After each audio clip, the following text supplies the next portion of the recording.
opinions expressed in the following program do not necessarily reflect the views of Charter Communications nor its sponsors. We recognize our obligation to present opposing points of view by responsible spokespersons. For information, please contact the director of program. She stands in the face of evil and will not lose hope or faith. America, the land of freedom, is still the home of the brave. So raise the banner, call Old Glory. Let us join our fellow man. History will write the story. America will always stand.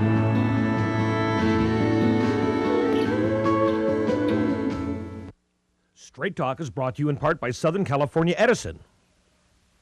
For over 100 years, life powered by Edison. The Press Telegram, your local news leader for over 100 years.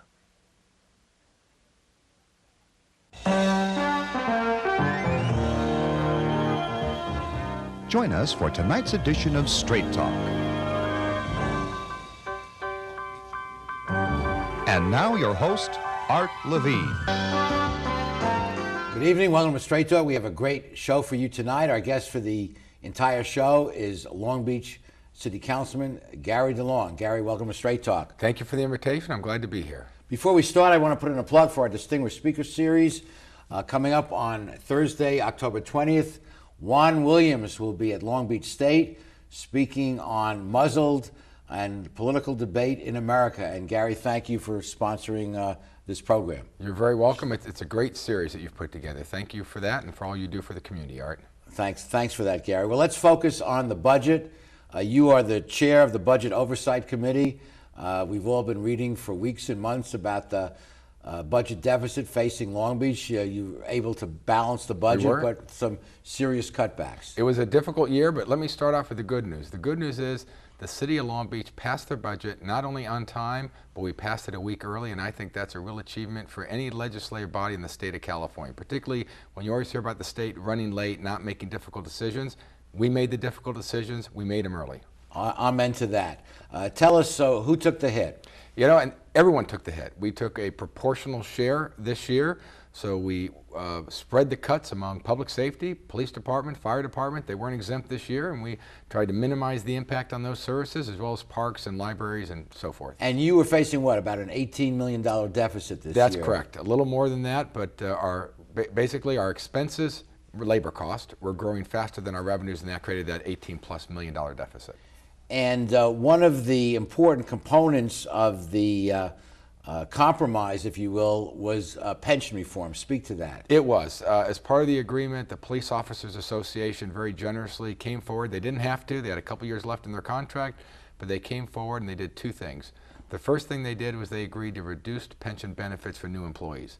The real benefit to the city is that means we're now in the position to hire more police officers as our financial situation improves. That won't immediately affect the current deficit, but down the road, that's huge difference. And that's the second benefit, is that will help down the road, as well as the officers are taking some of the raises which they're entitled to. We bargained, we put them in a contract, they're taking a large portion of these raises, and they're attributing to their share of the pension costs. It's a very good agreement. Historically, they were only paying 2% of the 7% that the employees' share of pension, and they have now agreed to devote those increases. Instead of getting them in cash, they are upping their contribution to their employees' share of the pension costs. That's correct. Under CalPERS, the maximum percentage for public safety is 9%. They were paying 2%, as you just said. Now they're going to take 7%. Their next 7%'s worth of raises, they're contributing. It's basically a pay cut. I mean, they are not taking those wages they're entitled to, and the mayor did a great job putting the deal together. And I think most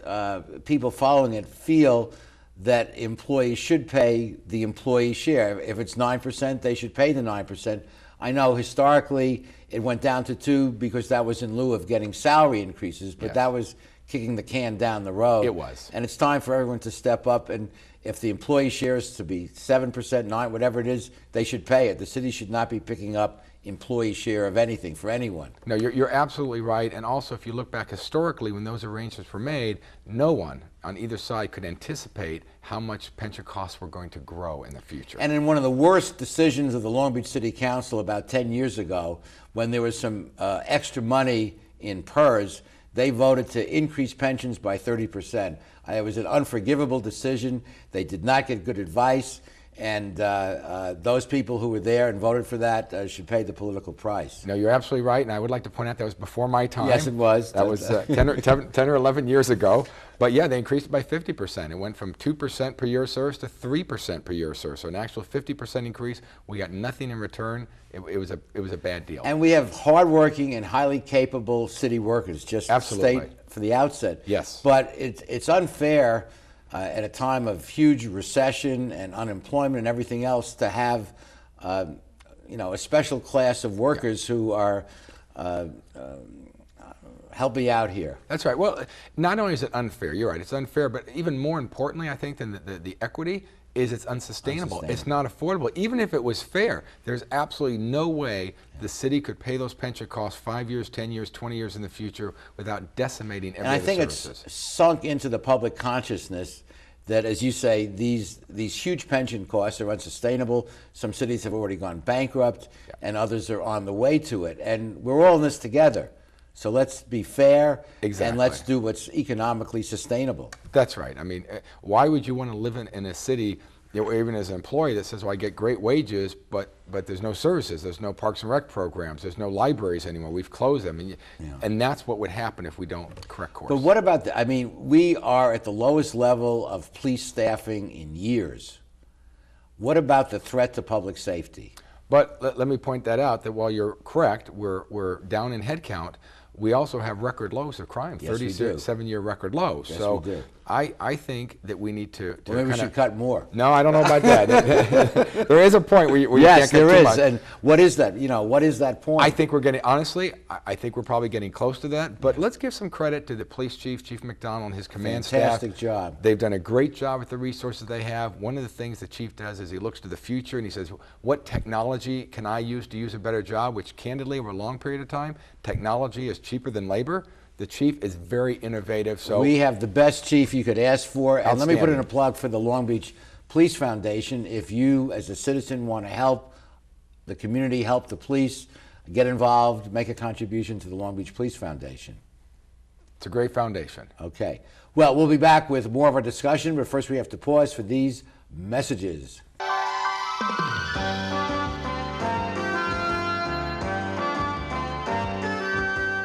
We're back continuing our conversation with Long Beach City Councilman Gary DeLong. There's so many issues to talk about, but in this segment we want to focus on an important proposed project for the Long Beach community and for your district in particular, the Second and PCH project. Briefly describe the project. Well, first of all, let me just add that I agree with you. It's important to our community, the third district, but it's really going to be a regional attraction. It's going to be people in Seal Beach, Sunset Beach, Huntington. People are going to come to this site. But what the proposed project is it's to build approximately 400 residential units, 100 hotel rooms, a couple 100,000 square feet of retail, 25,000 square feet of restaurants at the southwest corner of 2nd Street and Pacific Coast Highway. Where the old Seaport Hotel, which is in somewhat disrepair, continues to operate today. That's correct. I think there's a broad consensus that the hotel needs to be replaced and something needs to be built. Yes, everyone agrees on that. But there's a lot of opposition against the height of this project, the density, and the increase in traffic it will create. Now, this is going before the Planning Commission on October 12th, about a week after we are taping this show. Let me point out that in the current issue of the Long Beach Magazine, our guest columnist, Jim Hankler, former city manager of the city of Long Beach, has a guest column on the topic of environmental regulations, and the subtext is a pendulum swung too far. He feels that environmental regulations generally are killing the economy. Also, in the latest issue of the Grunion Gazette, there's a full-page ad with a bunch of important people in town signed on who are supporting the second NPCH project. On the other hand, there are community groups very much opposed to it, such as the Wetlands Trust. They feel it's inconsistent, which it is, with the current CDIP project planning, that the building is too high, it will affect negatively traffic, height, and density. You're the councilman. The city council will look to you in large measure for guidance. The councilman in whose district any project takes place has an important voice. You're one of 9 votes, yes, but you're first among equals, to put it mildly. What's your view of this project? Well, first of all, let me just say that I read the article by Jim Henkel. I have tremendous respect for Mr. Henkel. In fact, I don't know if you know this, but he's been a mentor to me, particularly in the beginning. Jim was somebody I could go through and say, could you explain this to me? And he would do a great job of taking a very confusing situation, yes, and providing clarity, and I thank him for that. In regard to this project, you're right. I think I will have a certain influence on the outcome, but at the end of the day, it is 9 votes. There is some opposition, but I'd say rather than opposition, I would say there's concern.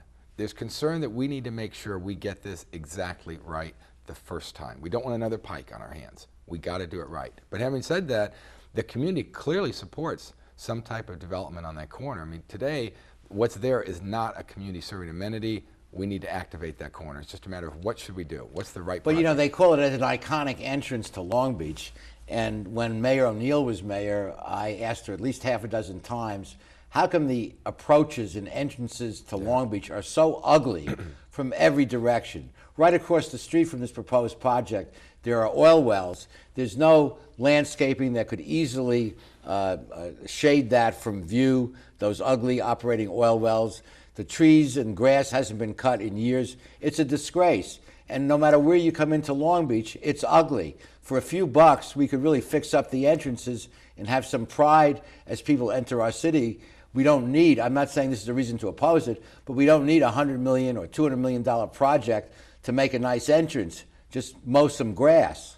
No, well, you're correct. Although there are some environmental issues, it's not as simple as mowing the grass, as you know. It's a coastal development permit. I mean, it's unbelievable the amount of bureaucracy you have to go through to pull what some people but for 12 years, weeds. It's been ugly and it stayed ugly. To me, it's unforgivable. No, you're right, but it also helped now that a lot of that land has moved from the private domain to the public domain. 6 to 7 years ago, my predecessor, Frank Colonna, led the effort to get 67 acres of the Bryant property just south of 2nd Street moved to the Los Cerritos Wetlands Authority. Last year, the City Council did a land swap. We acquired 33 more acres on the east side of Marketplace. We got 100 acres at Helmet. So okay, we mow the lawn. We need to move. Oh, yes, sir. Yes, sir. I've got my marching orders. But back to the project. Yes. As you mentioned, the Planning Commission will be making a recommendation on October 12th. My intention is to take that out to the community as widely as I can, seek input and say, did the Planning Commission get it right? Did they downsize it too much and we need to upsize it to the council? Did they not cut it enough and the council needs to give it a bigger haircut? Tell me, I know you want something, community. Tell me what it is. 2/3 of you, because I'm not going to get everybody. Tell me what 60% to 2/3 of you would like to see at that site, and I'm going to make it happen. So, and this is a basic question for any elected official.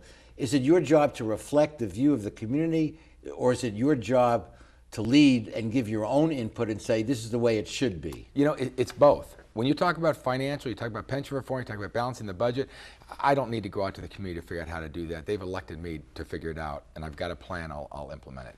But you know, when you talk about development project, I might be very pro-development, so that, and I like tall buildings. Well, maybe my constituency doesn't. I was elected to represent their views, yes, not my views. Yeah. So my responsibility is to make sure that I am reflecting what they would like to see at the corner. And I know people disagree with me, but I firmly believe that's what my job is. And we see the Galaxy Towers on Ocean, that big blue building that sticks out because yes, the people decided they didn't want high-rise after that was allowed to be built. That's correct. And some say this is another Galaxy here.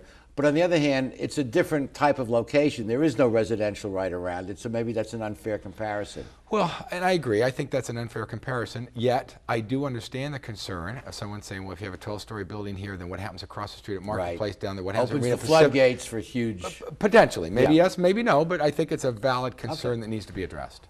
Well, an important issue for this community to decide, but we need something Yes. to get built there. I agree. We'll be back with more of our show after these messages.